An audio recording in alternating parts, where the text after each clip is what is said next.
Hey, this is director, producer Alan Wills, and I am on Positive Power 21 with Jerry Royce Live. And when I'm online, I listen to Jerry Royce Live at www.spreaker.com/positivepower21.org. Y'all heard?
Hey, this is Aria-Craig, author of The Single Mother Diaries, and you're listening to Jerry Royce Live Worldwide. You are listening to PositivePower21.org with Jerry Royce.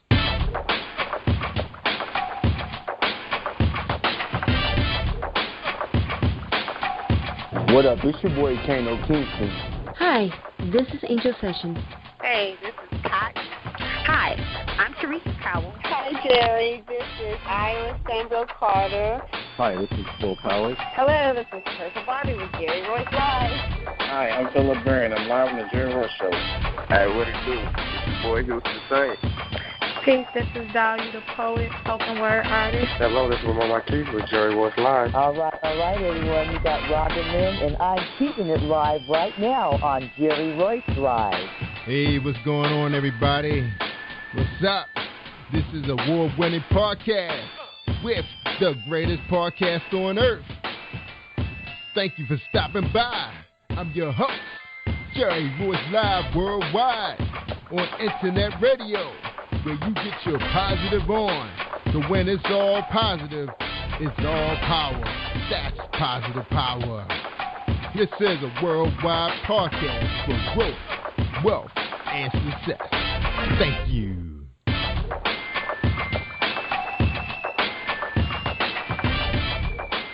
You are listening to Jerry Royce Live Worldwide Podcast.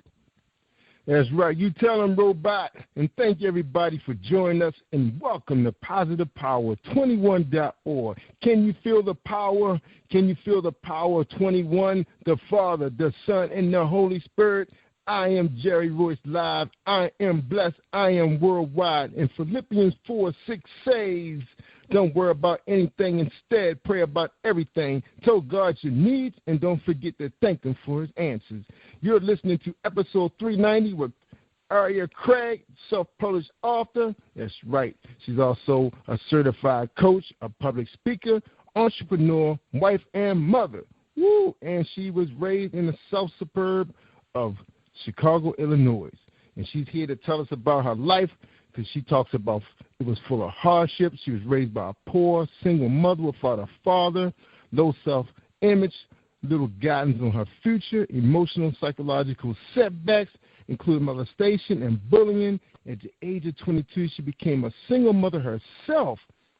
However, Aria was determined to strive through the challenges and excel against stigmas and stereotypes of single motherhood, earning a BS in technical management, an MBA in business administration. She has more than 13 years of finance experience in the legal industry and 8 years of leadership, mentoring, project management, financial analyst experience in the health insurance industry.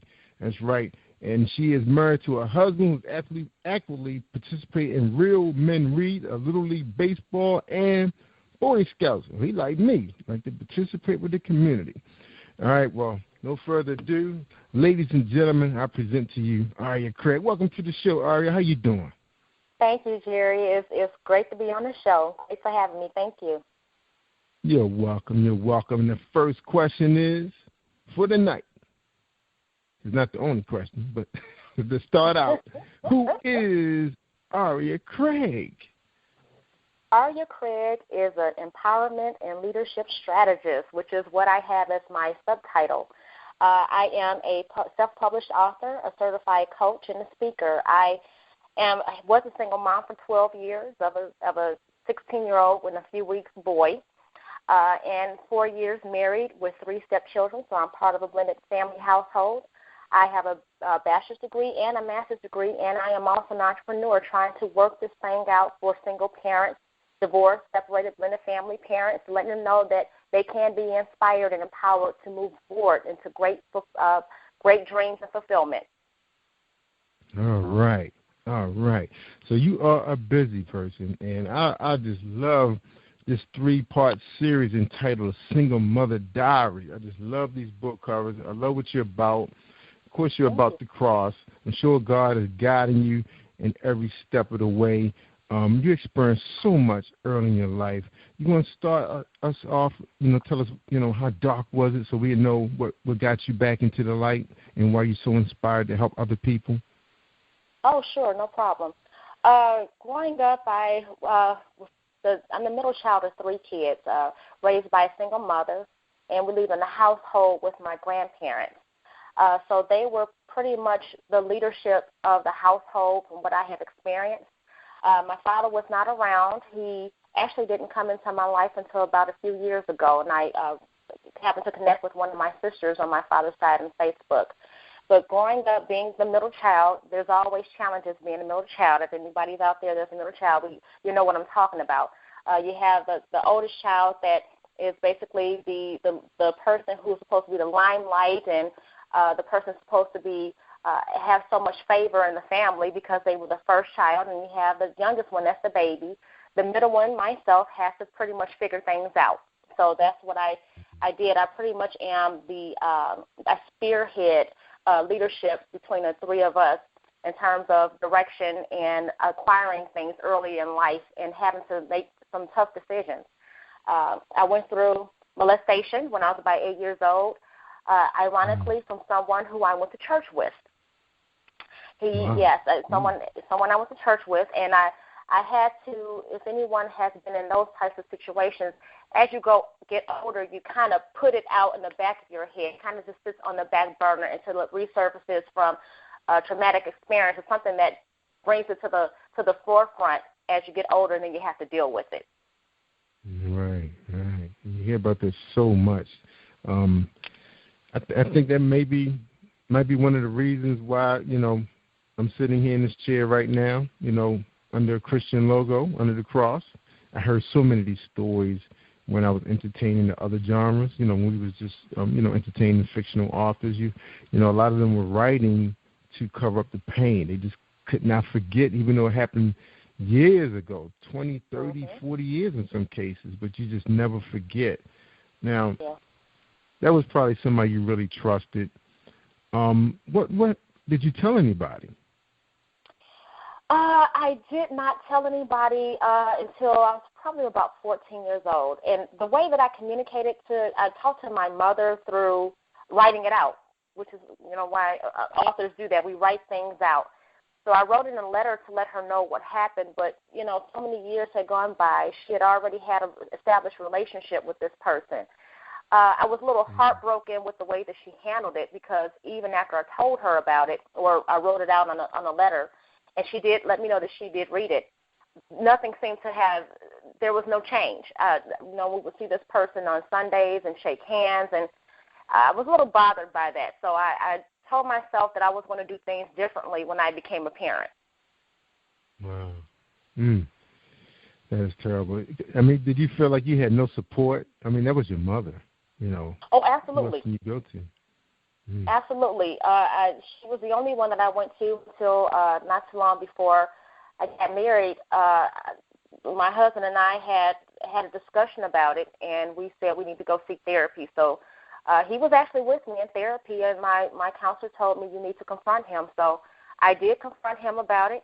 I did not talk to my mother about it. Unfortunately, my mom passed away in early 2012, and that was the hardest thing, believe it or not, was trying to muster up the courage to have that conversation with her, to ask her, why did you do nothing?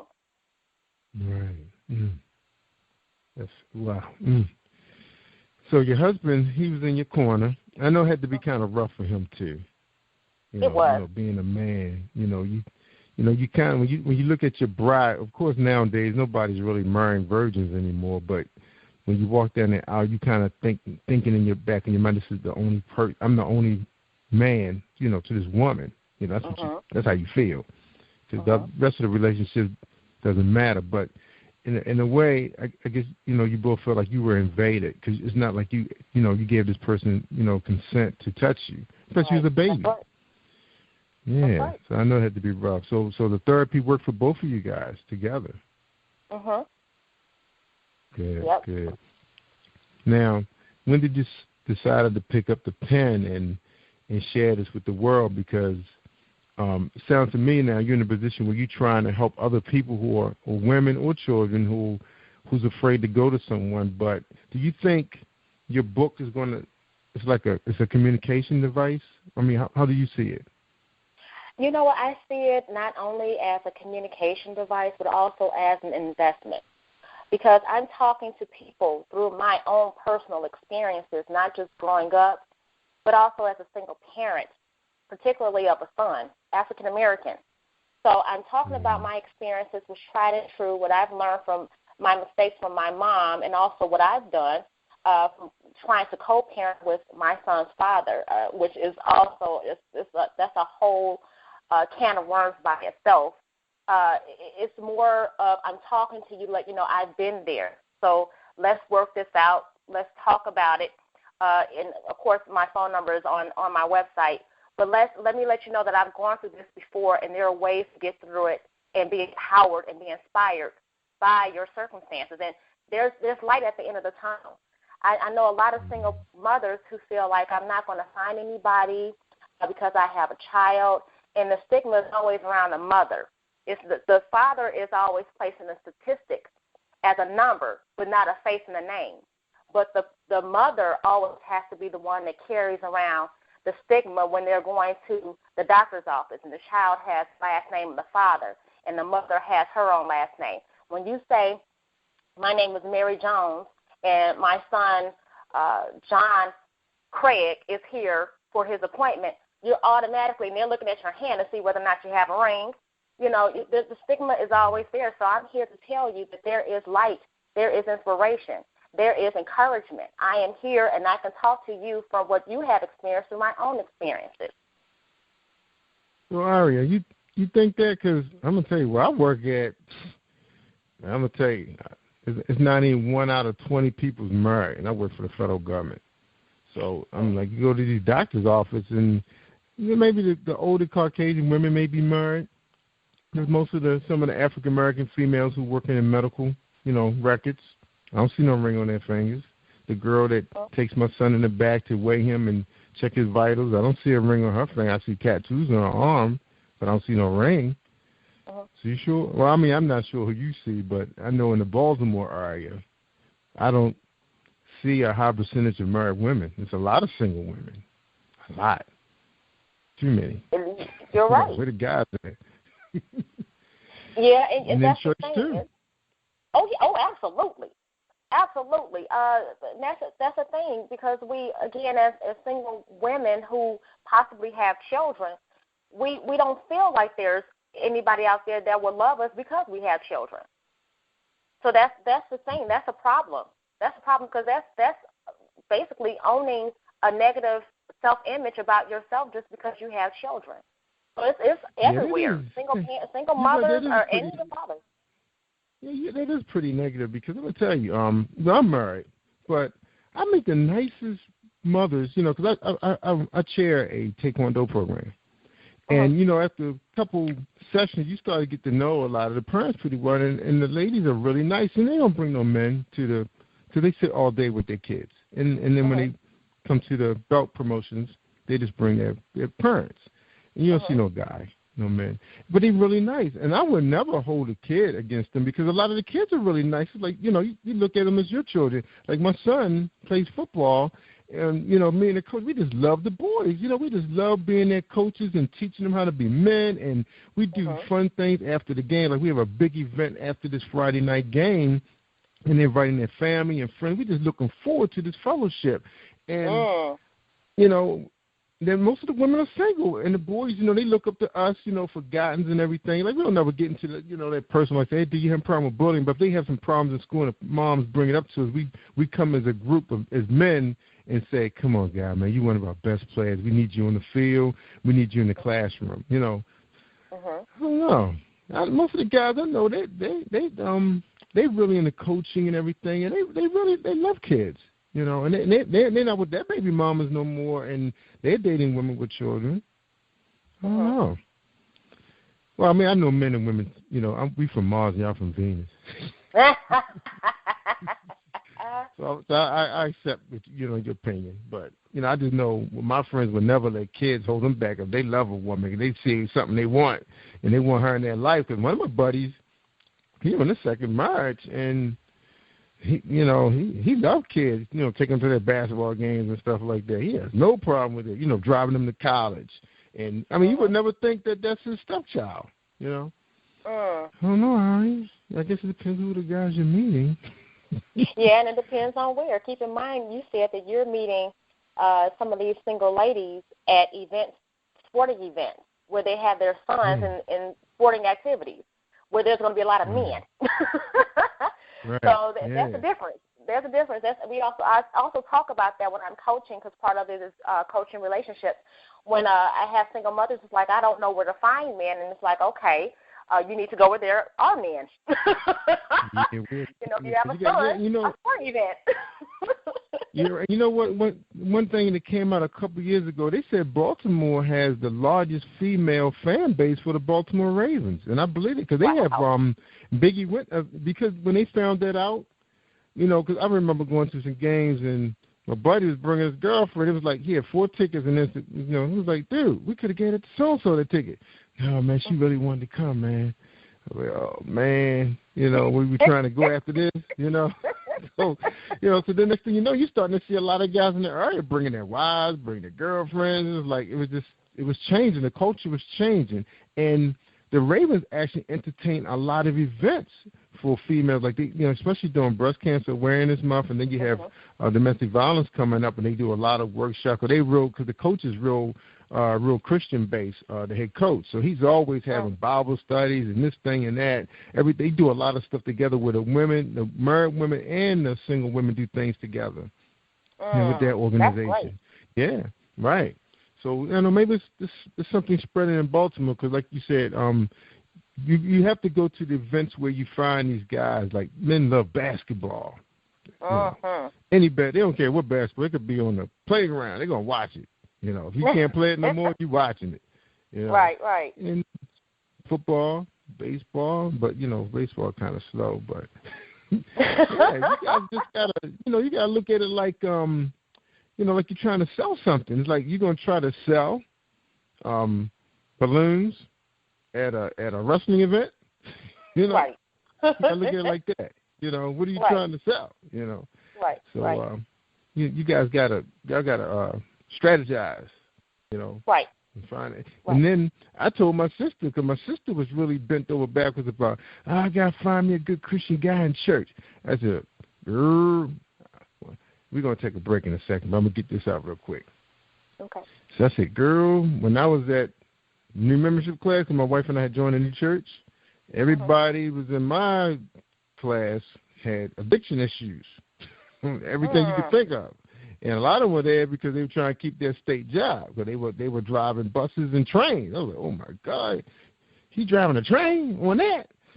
Wow. Get kind of scared now because they got emergency brakes on these things. So yeah, and I remember one of the guys. He was a fireman, nice guy too. He looked normal, but he was addicted to heroin.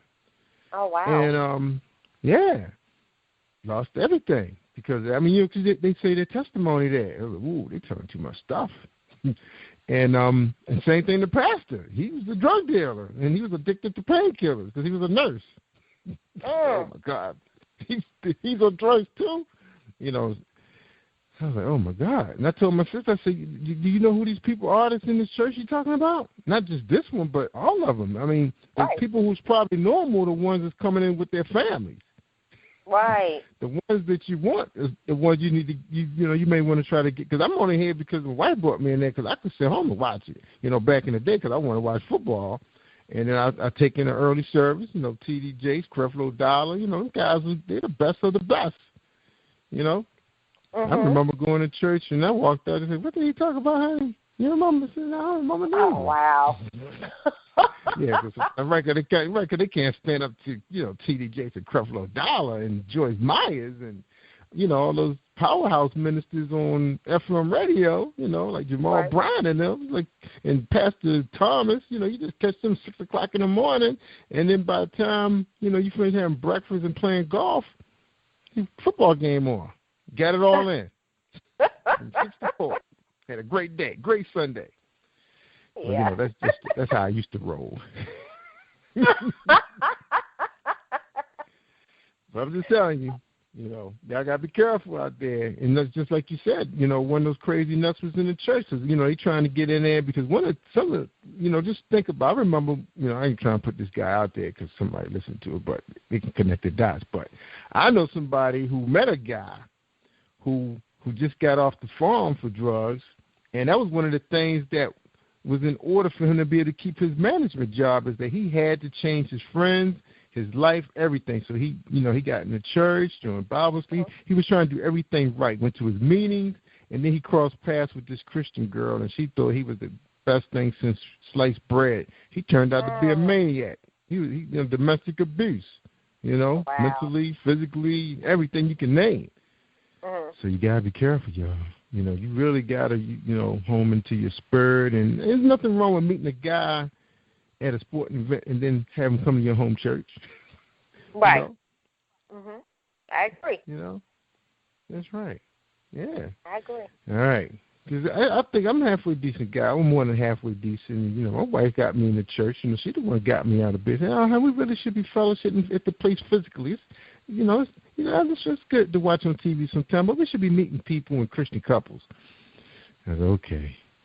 We just met one finally after all 20-something years. We just met, and he actually the assistant coach with me on the football team. Him and his wife was real cool, and the son, in my son's Sunday school class, and they real cool. So we went out to lunch with them and had a really good time. But I see him 4 days a week. So it's not like all of us got to get together all the time, Yeah. So on that note, we're going to come back. We're gonna hear some more from you because we want to talk about this book. All right? All right. I know they probably said they tired of hearing from Jerry. But I like getting my little stories out of it. All right, so we're going to listen to a nice song. I love this song right here, but they keep telling me that the decibel's not right, but all right. Oh, we're gonna do this one. I got one you're gonna like. Okay. This is one of my favorites right here. I'm Praying for You by Kimberly. And actually, I think she was nominated for an award with Agara Records. Well, not Agara Records, but Agara.com, better known as iGospelmusic.com from Florida, with Pastor Ketron Powell and his beautiful wife Teresa Powell. Here we go. I'm Praying for You by Kimberly.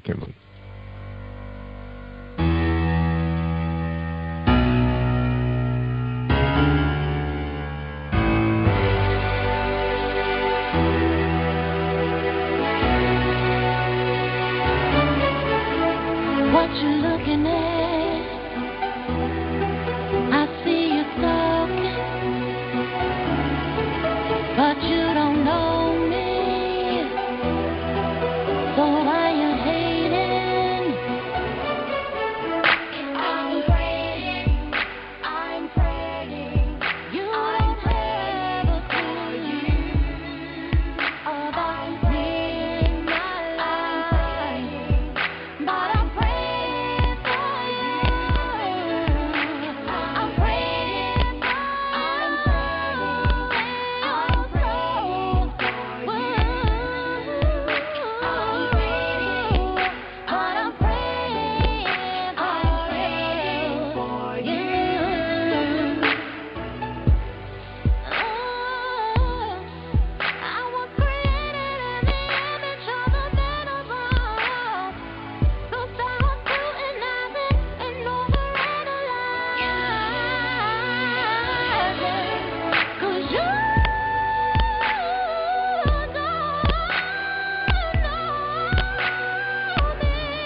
Got a billion people reaching for fame, and an out-of-order world overrating the game. I'm just trying to tell the truth, but they blind to the proof. Analyze the crazy things that's destroying the youth. Believe in the power that you have inside. You can break my things, but you can't break my pride. I'd rather find the light than sit and dying inside. I'd rather fight the war, I never run and hide. Used to think that life might have a lesson. Sitting alone, I never thought they kept my blessings. Stressing, now I hold the word in my possession. Just another way for me to deal with my depression. See, people get caught up in the world of pain. All they do is lose, none of the things to gain. No regrets for the life that's living in shame. Gotta change yourself before you put in the sight of his aim. I'm praying, you don't ever for you about me in my life, but I'm praying for you. I'm praying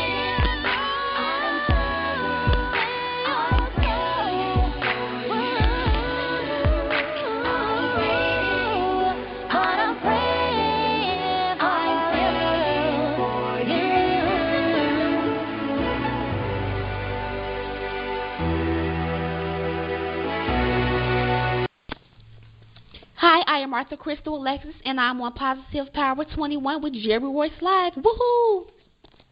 Hey, man, that's Kimberly. She the one that made me change my radio station to a Christian format. Woo! Kimberly. She's out there somewhere. You guys got to Google her, find out where you can get her song. She got another one out there, too. That thing dropped you on your knees and have you crying. That's right. My dad said, I love Kimberly. You told me that on Father's Day. All right, y'all. This is Jerry Royce Live. I'm talking to Aria-Craig. That's right. She's the motivational speaker, the mother, the wife. Woo, she's about to save the world. She's trying to empower you guys, all the single moms out there, trying to find guys at church. We at the ball field. All right, Aria. Tell us about this good book of yours. Oh, before we bring you on, I forgot about this. We got a commercial real quick. Testimonial of One's True Greatness by author Philip Berrigan. He's a poet. Check it out on Amazon.com. It's an awesome book. He wrote that from his heart. Him and his dad. You know, his dad was the best friend in his life. He lost him, and I guess he inspired him to write this great poetry book. So check it out, everybody. All right? That's Philip Berrigan, and you'll be able to find that on PositivePower21.org also. All right, Aria, so talk to us now. Tell us about this book now. What's so great about it? Oh, okay. Well, the book is, like I said before, is more about my experiences as a single parent. It speaks to single, separated, divorced, and blended family parents.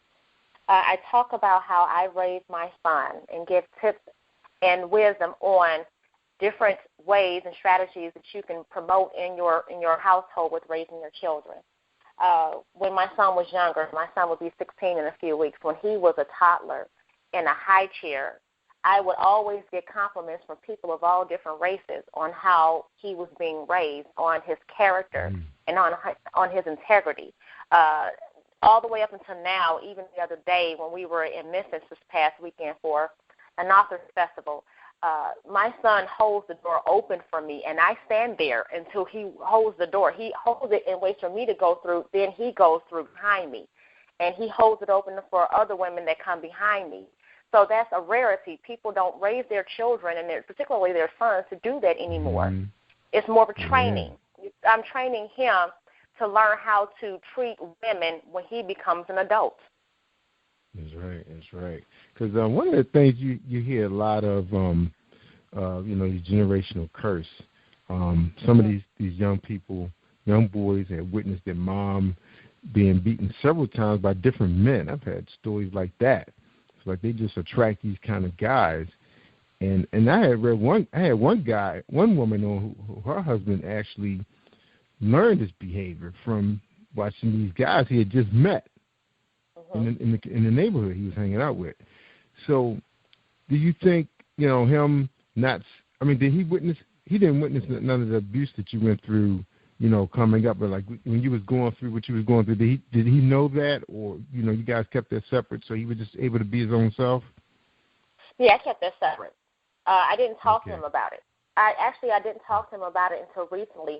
Although I have had the non-consensual sex talk with him, which is part of my book, and training. When you're training a child when they're younger, and they're touched inappropriately, one of the key things that I have in my book is to have a key word, a secret word that your child can talk to you and say to you to let you know that something is wrong. People don't teach that in their households, because a lot of times when you have a person who is the person who is performing these types of behaviors on your child or on a child, they will tell them, threaten them. They'll tell them to be quiet or don't say anything, or even threaten them, tell them I'll kill you, I'll hurt you, I'll harm you or your family. So you have this person who has created this sense of fear, and your child, who is young and vulnerable, doesn't know how to come to you and talk to you. So if they have this password or this passcode, they could come to you and say chocolate, and you would know what chocolate means. So you pull your child over to the side, and you have a conversation and figure out what is going on. You're right. And it's so important. Now, years ago, and maybe not too far in the distance, there was a big secret in family. They knew what was going on. Uncles, aunts, their friends, family friends coming around, your kids, they disappear for a little bit, or maybe a babysitter who's family member, the sleepovers. It used to be big secrets back in the day. You think people now are a little bit more open about it now, that that they want to talk about it to their kids? I think that people are a little bit more open, but I think that it has to be the communication as to how to talk about it. Because when we were growing up, you just didn't talk about things like that. You didn't talk about molestation, rape. You didn't talk about those types of, and sometimes, especially for young women, we were the ones that were blamed. Your skirt was too high. You shouldn't have been wearing those pantyhose. Your hair. Something you shouldn't have been switching when you were walking down the street. We were the blame for the type of behavior that was planted on us, and people didn't talk about it. It was like a family secret, and nobody wanted to discuss it. And then when you become older, you become an adult, and you talk to your mother and your father and say, look, this is how I felt about this, and this is how this carried and carried me through my adulthood, and it's bothering me. Let's have a discussion. They're embarrassed to talk about it. They don't know what to say because now you're an adult. So I can say that we've come a little ways, but we need to have more of a comfort level in having these discussions with our children when they're younger. Now, podcasting, the internet, social media has really brought on a brand new platform outside of AM/FM radio where these type of discussions never happen. Never happen. Now you have podcasters, they're independent. They can do what they want to do. They own it. They can talk about it. Is this a good thing now, to bring this out in the open so people be more aware? Because I didn't know that this stuff was happening. I mean, I remember I had a guy on that said his biological father. I had a woman tell me she would go visit her father for the summer and found out he was attacking his own daughter, which was, like her half-sister, and then started on her at the age of 16. Like, what the heck? Are you kidding me? And what was up? That just tell you that the world is jacked up. Yeah. Ain't enough women out here for these guys? And you know what? Another thing, where I work, you have to ask yourself, this is not condoning the behavior, were those people molested? Were they touched inappropriately when they were coming up? Because like you said, it's a generational curse. This is learned behavior. Yeah. And it did happen to a lot of them. Matter of fact, if you guys want to hear a real crazy story, I mean, this is off the chain.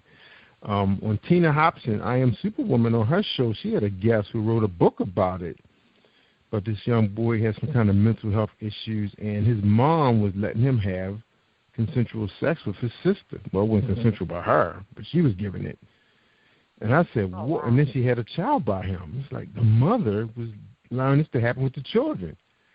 He ended up going to prison later on for something. So it's so messed up out here. And like you said, it's a learned behavior. So it happened. It's just passed down from generations. And you hear about grandfathers, You know, it's like, who can you trust out here these days? You know, but God. But right. you have to try to safeguard your kids the best you can. You know, now they're carrying cameras on them.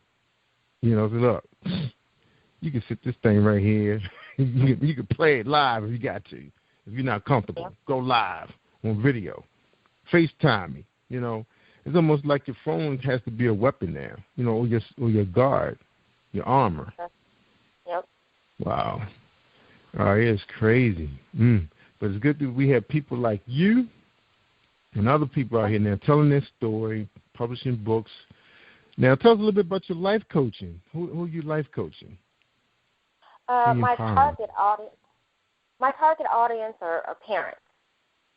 And not to say that I won't coach anyone who's not a parent, but my target audience are all types of parents that fall in whatever their relationship is, with whether it's single parent, divorced, separated, blended family, guardianship. My coaching is more towards I'm a certified breakthrough parent coach also, in addition to a life coach. So the coaching is separate. I'm actually working on workshops. I deal better with teens because we really have some issues with our teens. Our teens need to get it together. So I am creating workshops, hopefully to put them in schools, high schools, middle schools, and possibly even colleges for teens and also for the parents. I coach for, parents. A lot of times people don't think of what they go through in the workplace. You know, we have it hard, especially single. And if you are the only person that is taking care of your family and your household, it's hard. It's hard when you're trying to go to work. You have to come home. You have to fix meals for you and your children, help with homework, get clothes ready for the next day. It's hard when you're the only person that is providing in your household. And then you're trying to figure out how to become a leader, how to grow up the corporate ladder without that stigma. So then you also have the next part is, like we were talking about earlier, being in a relationship, a solid relationship. For some people I know don't even want to be married. You know, my thing is hopefully getting to that, going down that walk of marriage. That's hard by itself. That's a whole other discussion talking about marriage. It's not just getting married, but how to sustain it. Yeah, that's right. I was talking to my cousin the other day. I'm sorry, go ahead. No, I was going to say, go ahead and finish your story. Go ahead. I was going to say, I was talking to my cousin the other day. We were just, the one in Memphis I was telling you about. We were saying, nobody told us, we always talk about marriage and from a Christian perspective, but nobody is teaching us on how to sustain that marriage once we say, I do. Now what? What's next? Yeah. But lucky for you, that's going to be something we're going to be exploring on Positive Power 21.org. I found the right person that can handle that because she touched on that on Sunday. So we're gonna do a little station break, and then I'm gonna ask you a question about you being a wife right now, and an entrepreneur at the same time. Okay, All right.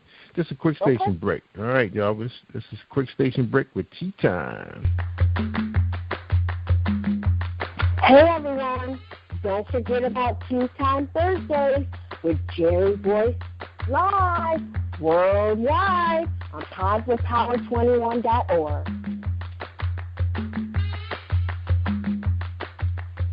You are listening to Jerry Royce Live Worldwide Podcast. All right, y'all. I decided we're gonna listen to a quick. So I forgot we had a little bit of time to hurry up, but think about what we're about to talk about. We talk about you, entrepreneur, and wife. Balancing the two and being a mom. All right. So we'll be right back with Aria-Craig on PositivePower21.org with the greatest podcast on earth. That's right. I put it out there, y'all. I got to claim that. Here we go. Let's listen to Angel Sessions with Jesus is Coming Soon. Don't be late, give it up. Be strong and lift him up. 'Cause he's the power of life. Lift him up. Rain away. Rain away. Rain away. 'Cause it's the last day. Don't look to the right. Don't look aside. Remember to cry. Jesus is coming. Up and I'm feeling. Jesus is coming. Up and I'm feeling. Don't look to the left. Don't look to the right. Don't look aside.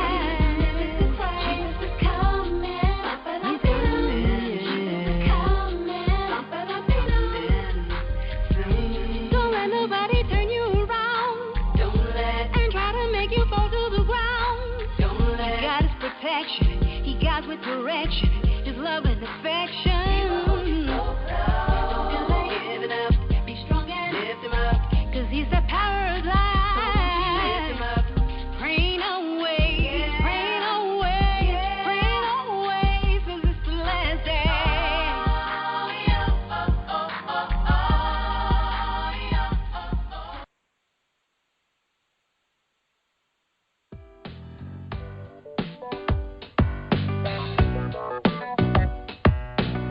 Hey everyone, this is Tanika Gonzalez, spoken word poet.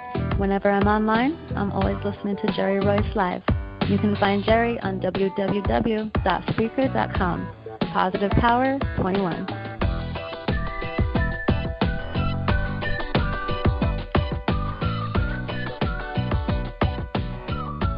All right, that's Tanika. That's right, Tanika Joy. She is the Sade of spoken word.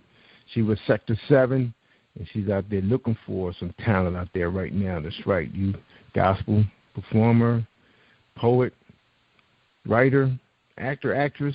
Check out sector7inc.com.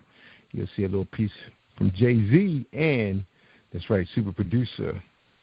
That's the K.O. Kates. That's right, pushing talent search out there on sector7inc.com. Check them out. Well, William Binston III. Founder and CEO. All right, everybody. We appreciate you holding tight, listening to that tune, Jesus Coming Soon by Angel Sessions. She is the award-winning Amazon artist. That's right. She makes all the money out there on Amazon. She's always in the top 5, but she knows how to promote and make good videos. And she got a beautiful daughter that's out there, too, about to take the world by storm, and that's she's a contemporary gospel artist. So check her out, Amazon.com, and that's Jesus Coming Soon. I think she just released a whole album, matter of fact.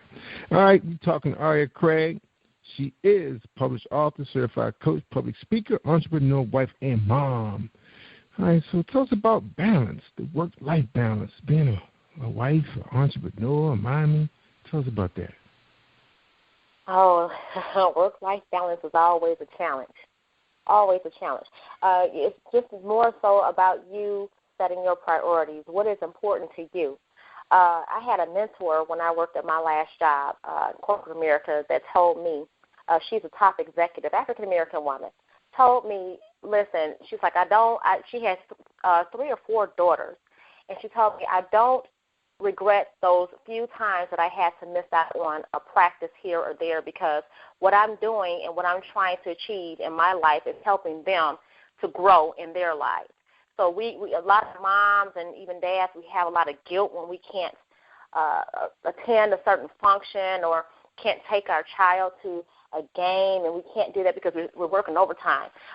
You have to basically understand what the priorities are, but also having that love and that connection with your children, letting them know that you're not just trying to build and create their future and have the finances to do that, but also making sure that you don't put too much emphasis on work.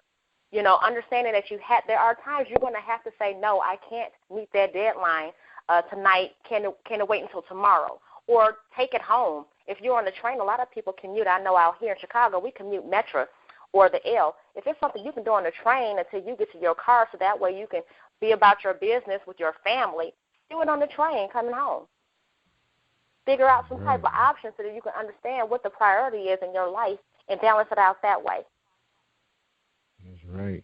And you do right. You have to take advantage of, like, of course, sometimes you're riding the train, you got to close your eyes and do a little meditation, put the earphones on, just a little time to yourself. Sometimes you got to take a break. But I find myself, if I'm going to take a 15-minute break and take a walk, get a business call in, check on some of my podcasts. I'm really big on engaging. I was a manager for the federal government, on different type of details. I got a chance to meet people that were in higher grade levels and lower grade levels where you find they have more life problems, more personal problems. So you have to be way more engaging. You have to help them forget about their personal problems and get them more involved with their work, more focused, because you're letting them know that you care. When you get in the higher grades, it's more like you're trying to entertain them the fact that they're going higher and higher, because that's all they think about is more money, higher grade. And sometimes it's more problems. but you won't know till you get there. But I understand what you're saying. I help my wife out a lot. She's in private industry, and when you go to those kind of schools, sometimes they brainwash you that everything about life is about success. So when you come out of the gate, you come out hard and running. And reality does smack you in the face, but then you do see the opportunity being a young person, and you're on with that degree, and then you go get the second one and maybe the third one, and now you're moving. You want to have your children, you have your children, but then like you said, what time do you have to spend with them? You can't make it to all of your recitals because you got a presentation due in the morning, and you're only going to get 3-4 hours of sleep if you keep, plugging away through the night. She has a lot of nights like that. But lucky for me, I don't have to take my work home all the time unless I'm been assigned a special project. So I'm able to, engage the kids a lot. I keep them really active. My dad was really good about keeping us active. I remember he actually used to switch shifts with other managers so he can be coaching Little League, whether it's baseball, football, basketball. Yeah, and actually my brother and I actually played on a team with him when he was a player coach. And it was just very fond memories. My dad's still alive, too, and it just was so great to be able to learn how to become a father, a man, because of his participation with us. So I do the same thing with my kids. My wife's not really big into sports. She don't even know how to ride a bike. I don't even think she knows how to roller skate. So I do all those things with them, But it feels good because that's the way I was brought up, that way. Yep. And then it frees her up to do her thing, right? Absolutely. Yep. Yeah. All right. Now, the husband. Now you pulled in all these different directions, And he did have an opportunity to experience, therapy or counseling with you. He's still there in your corner. He's still going strong. He's the energetic baby, the energized rabbit. He's still going strong, not running out, cells not low.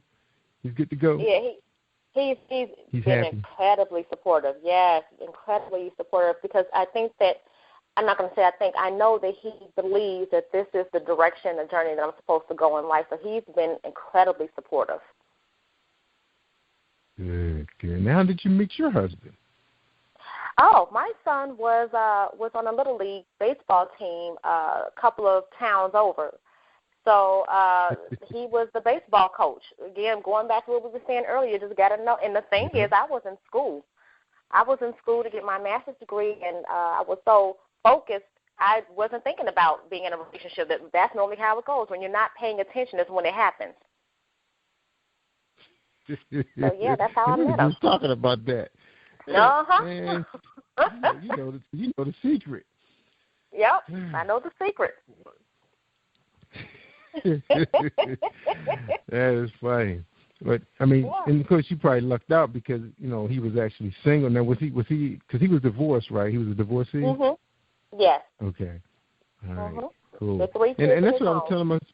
And that's what I told my sister. I said, if you meet a guy right now who's never been married, something might be wrong with that guy. You got to check him out a little deeper. If he's in his late 40s, early 50s, he hasn't been married. There's something wrong. Something got to be wrong. Not all the time. I don't know. Not all the time. Or selfish. Or they selfish. They don't want to share. A successful guy. I can see that. Unless he got a lot of, unless he a womanizer, then if he's not a womanizer and he just want to hang around with his buddies all the time, I don't know. That's like a red flag. But women are going to be suspicious of that anyway, because that's the first thing they're going to say to me. Man, I'm sure hanging around with friends a lot. Yeah, why is he not married? What's wrong? What's wrong with him? Yep. Why are you asking me? But, I just know. I have different type of friends, and the ones that, the womanizers, those guys are just really, really good with women, with females, and that's all they want to be with. And that tells you something right there. The ones who kind of shy, they're scared, it's not like they're afraid of women, but they just feel like they don't have nothing to offer her unless they got a lot of money. See, it's like a little fine line there. You got to really you got to really analyze the situation. Yeah, which most people don't do. They don't. They just, they know they're lonely. They want somebody. You know, in this age, you got to be real careful till you know, you're hitting 35. You know, people got baggage. You know, they got some experience. Somebody's been left behind, a couple of them. Maybe it's kids, a family. You know, you really got to get to know. You got to do a real background check. Oh, yeah. A real one. A real one. Mm-hmm. And especially if you have children, you know, you really have to be, you know. But you know what? You know, we were talking about earlier, Aria, about, you know, being targeted by these creeps that like children. It's like they have families. You know, what do they look like? You can't even tell who they are. You know, that's right. The baseball coach or the football coach, you don't know. That's right. You know, you try to trust people. It's like, wow, it's getting really close to being there at that time. You know, it's like that. It's like, wow, and you can't even really trust it if it's a female. You know, look what's going on in a lot of these schools. You hear about these school teachers dating these 12-year-old boys, young, and that's 19 a problem. Yet. That's a real problem. Having relations. Mm-hmm. Yeah, what's up with her? Her picking's that thing? Karaoke night, there's a whole bunch of single guys up in there. Yeah. And you ain't going to find the guys that like children hanging around no club. I'll tell you that much. You know, especially the strip clubs. Yeah. Yeah, and that's the kind of things you know, I remember I had a conversation with somebody, and, you know, everybody just remember, you know, I know this is a Christian, but we being real. We're talking to Aria, she's the life coach, you know, and you can analyze the situation. You know how you know the Christian women, you know, the women is really deep down in the book, you know, and they trying to meet a guy, and you know they sitting there having dinner with him. He said, you know, yeah, I used to hang at the strip clubs with my buddy. You know, she threw a brick wall up in front of him just like that. He said used to, but I don't know. To me, you kind of you're analyzing them right now, right? What is that telling you, Aria? If a guy told you that, you know, him and his buddies when he was single or after he was divorced, he used to hang out with his single buddies to, you know, hang out at the strip clubs or, you know, sporting events, and, you know, what is that telling you about him, real quick? What would you get from that? There's a difference between hanging out at a strip club and hanging out at a sporting event. You know, for most women, that would be a red flag because unless they're, you know, nowadays that's the thing to do. That's like the thing when a bunch of women and friends go to the strip clubs just to have something to do, and that's entertainment now. But I don't know if you noticed that, but for a woman when she's hearing that on the first or second date, that's making her feel not only insecure about herself, but it's also making her feel like this person frequents these type of establishments. Who's to say that they're not going to continue to do it, or who's to say that when we get into the deepest part of our relationship, he's going to get bored and start frequenting those establishments again, or if possibly get married, turn around and go to those establishments again. Like, what is it that they have that I don't in our relationship? So it's almost like an insecurity. So that brings up a red flag when they hear that. Or some women, you have some women that go with them. It's almost like I'm going to go with you so I can make sure, and I'm going to let you know that I'm having fun along with you, but I want to make sure at the end of the night we're both going home together. That's right. You warm them up, heat things up. Yeah. All right, let's back up a little bit. Remember, you from Venus and from Mars. All right, really analyzing the situation he just told you. He just gave you an indication that he's all man. He ain't looking at no guys. He ain't thinking about no guy. He like women. He like curves. You know. That's his. You know, it's not like that's his thing, but it's like he ain't hanging at no gay club. You know, he just tell you, I hang at the strip club. You know, when boys, we go out to, you know, football game. We end the night. We go get a couple of beers, hang out at the strip club, and we done going home. All right, right there, he just tell you right there, he's all man. You don't have to worry about, you know, the down low stuff, and he like little boys or little girls. See that? See why we from Venus? I mean, we from Mars and you from Venus. See, I just gave you the real.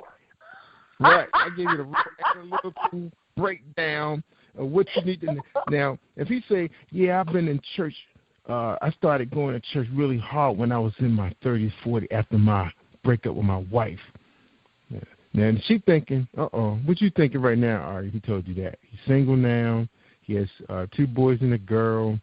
They finished school, so it's not like they're in the way anymore. just him now? Analyze that real quick. Are we still talking about him going to the strip club in this scenario, or no? This is just the guy said he been in church since he was 35, since his divorce. He just go to work. He just work all the time, and he just go home and watch TV. And he goes to church on Sunday and Bible study on Wednesday. Tell me about that scenario. No, he didn't mention nobody, no best friend, nobody that he hang out with for happy hour. Yeah. No, don't go to no happy hour. Don't drink. You know what? For myself, see, some women would find that to be as though he's a keeper, but also trying to figure out why aren't you? Is there anything else that you do for fun? I'm adventurous, so my man has, my husband, the way he is, we like to go out and do stuff together. I would be a little concerned if that's all you did. If you weren't doing anything to decompress, to de-stress yourself, to hang out and have some, like I said, some type of fun, you have no friends, to me that's a little bit of a red sign. That's just like a female. If you don't have at least one friend, right, that's a little serial killer. Sweeten the pot up. I know. That is scary. Let's sweeten the pot up a little bit. All right, he pulls up. You meaning you guys met online on a dating website. Okay, the same scenario. He's a church guy, Christian man. Divorcee, kids are grown. He works all the time. He pulls up in a 4-door Porsche. Okay, you see him. You see him get out, nice suit, and basically the conversation. He works all the time, and he just go home and watch TV. He doesn't really tell you what he watches. He just say he watches TV. He's on the computer all the time. Analyze that. Break it down. And I met him on online on some dating service. Yeah, kind of online, maybe like Facebook or maybe online. Yeah, because he's on the computer all the time, so he can get you up any time of the day. He'll hit you right back. He's like, whoa, man, it's 2 a.m. He hit me right back. Because he tell you he works all the time. He's a workaholic. It's just like the previous one. It's more so like if that's all that you do and you're working, you're not going to really have too much time for me. It's like you're not going to have time for when I want to go out and hang out and do something because your mind is always on work and coming home and relaxing.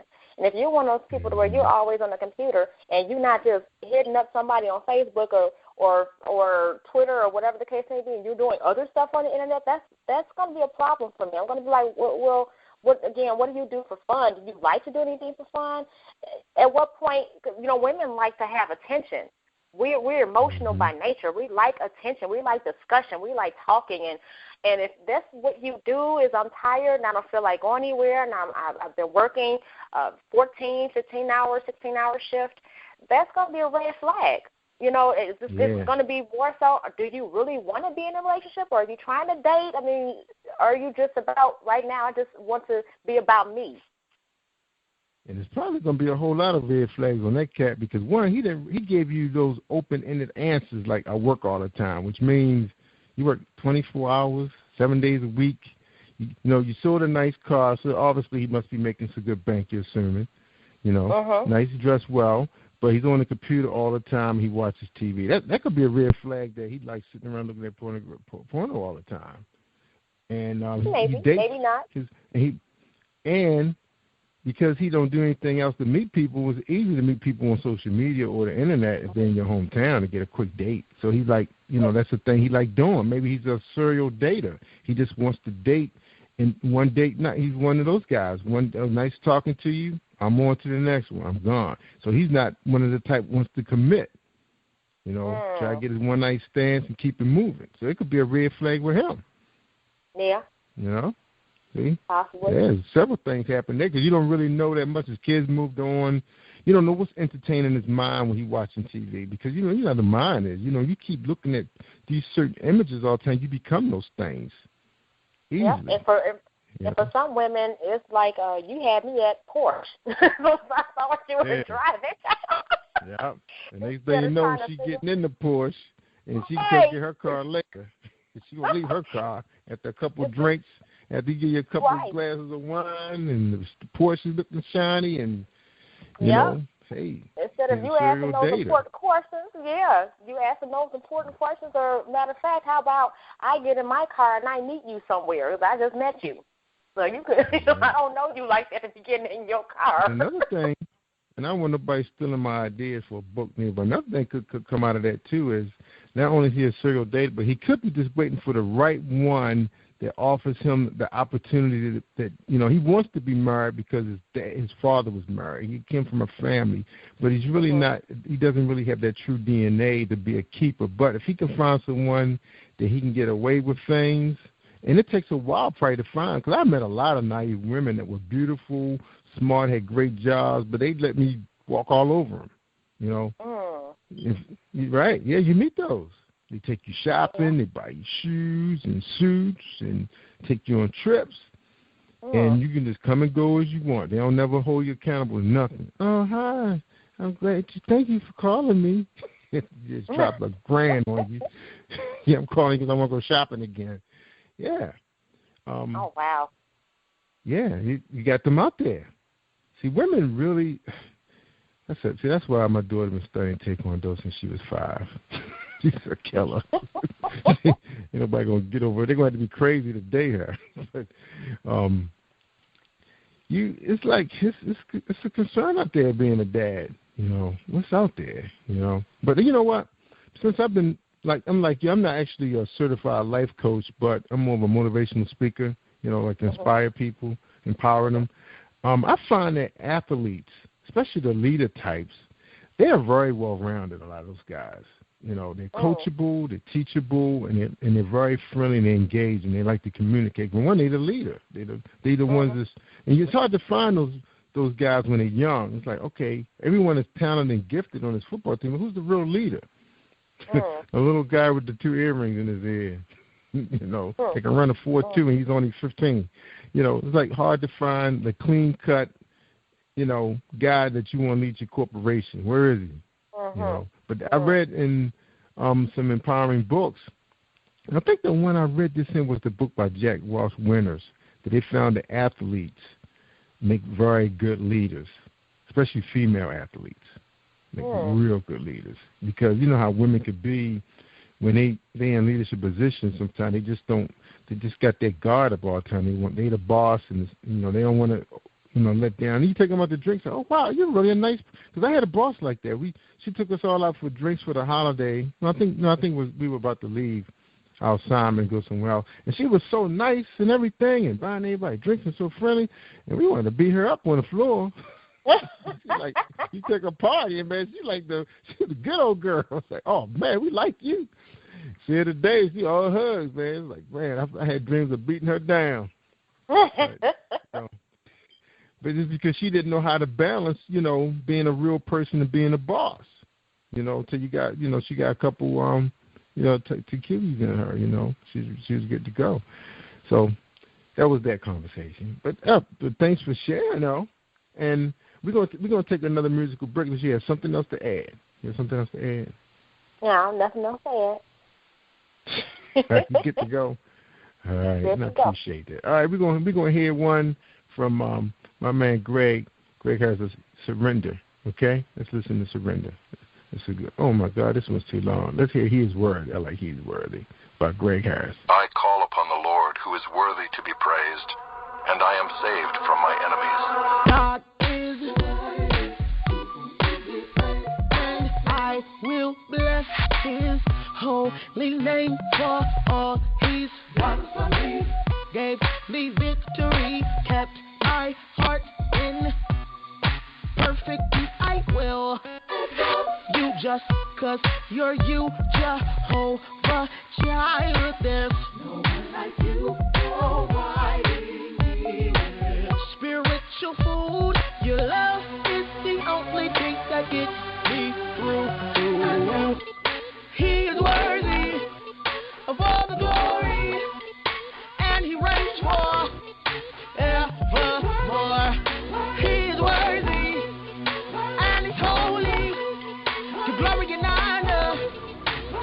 When I was lost, you came and found me, bound by my flesh. You still surrounded me when I turned my never left. Laid up in the hospital, you gave me breath. Should have been dead when I came into this world. But you said that's not so. That's the best word I ever heard. You saved my life, kept me from poverty. I can't express all you done for me. Yeah. He is worthy of all the glory, and he reigns forevermore. He is worthy, and he's holy. Your glory and honor to I will praise him 'cause he's worthy, and he deserves all the glory. Yes, he's powerful and mighty, and majestic is his name. So I will bless the Lord at all times, in my walk and in my talk, and with everything that I own, I will bless his holy name.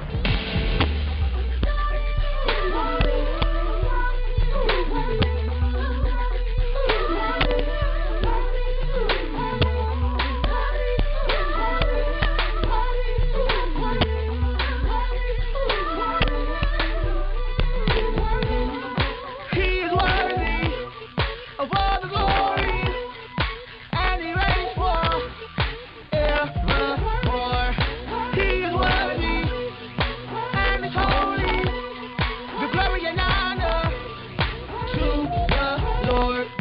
He is worthy of all the glory, and he reigns forevermore. He is worthy, and he's holy. The glory and honor to the Lord. You are listening to Jerry Royce Live Worldwide Podcast. All right, you tell him, Robot. You're talking to Aria-Craig, author of a 3-part empowerment series entitled The Single Mother Diaries. That's right. She gives wisdom for single, divorced, co-parenting, blended family households, and improving on parenting skills, becoming business savvy in corporate America, entrepreneurship, cultivating healthy relationships with their significant others. The first volume provides tips covering sex, bullying, and drugs, successful co-parenting techniques, encouraging your child's talents, teaching and showing respect, coaching your child in building valuable relationships and leadership abilities, training your child for his and her future, making wiser parenting decisions, and blended families dynamics. All right. Awesome, awesome book. And that book is available where? It's available through my website, www.aria-craig.com, and it's also available on Amazon. That's right. And don't forget, it's available on positivepower21.org, too. It'll be right there on the home page by this weekend. That's right. So you can just click it and take you right to Amazon. That's right. And contribute to my ministry.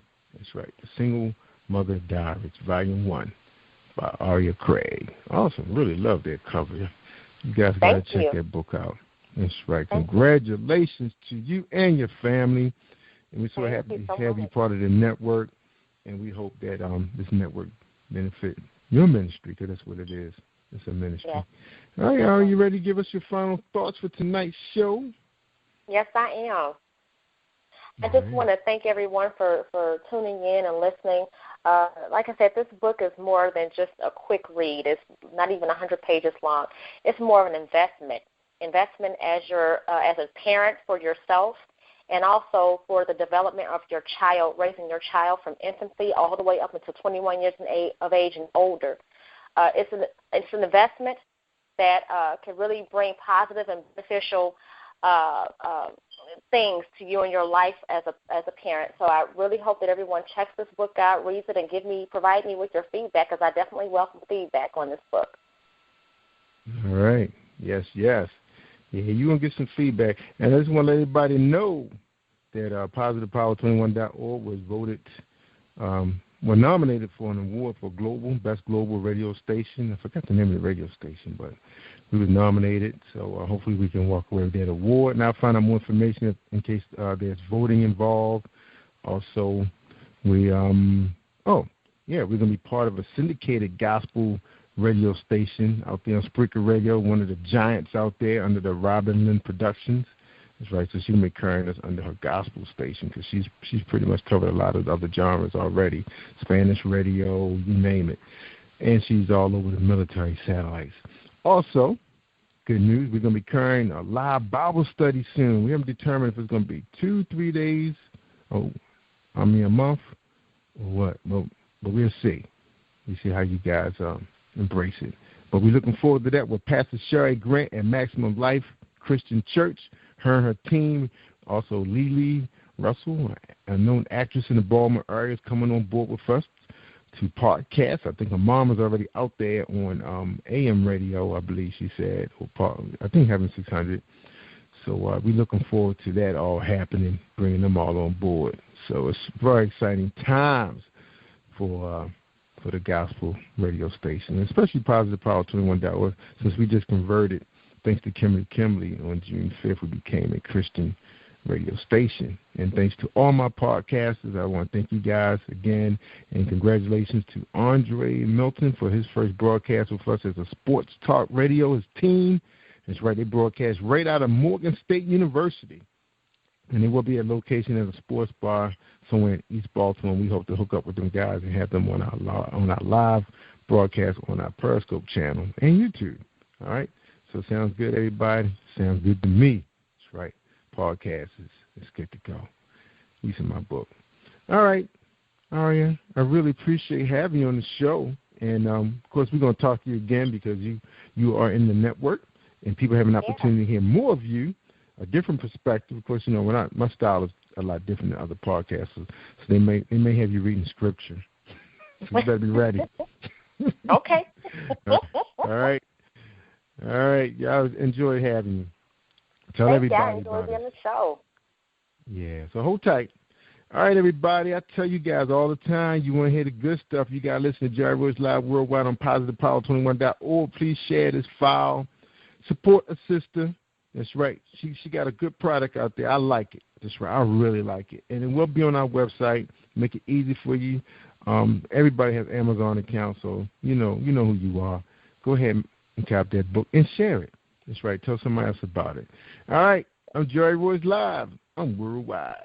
Thank you for tuning in to Jerry Royce Live on PositivePower21.org and Spreaker.com/PositivePower21. This is a Voice Enterprises production.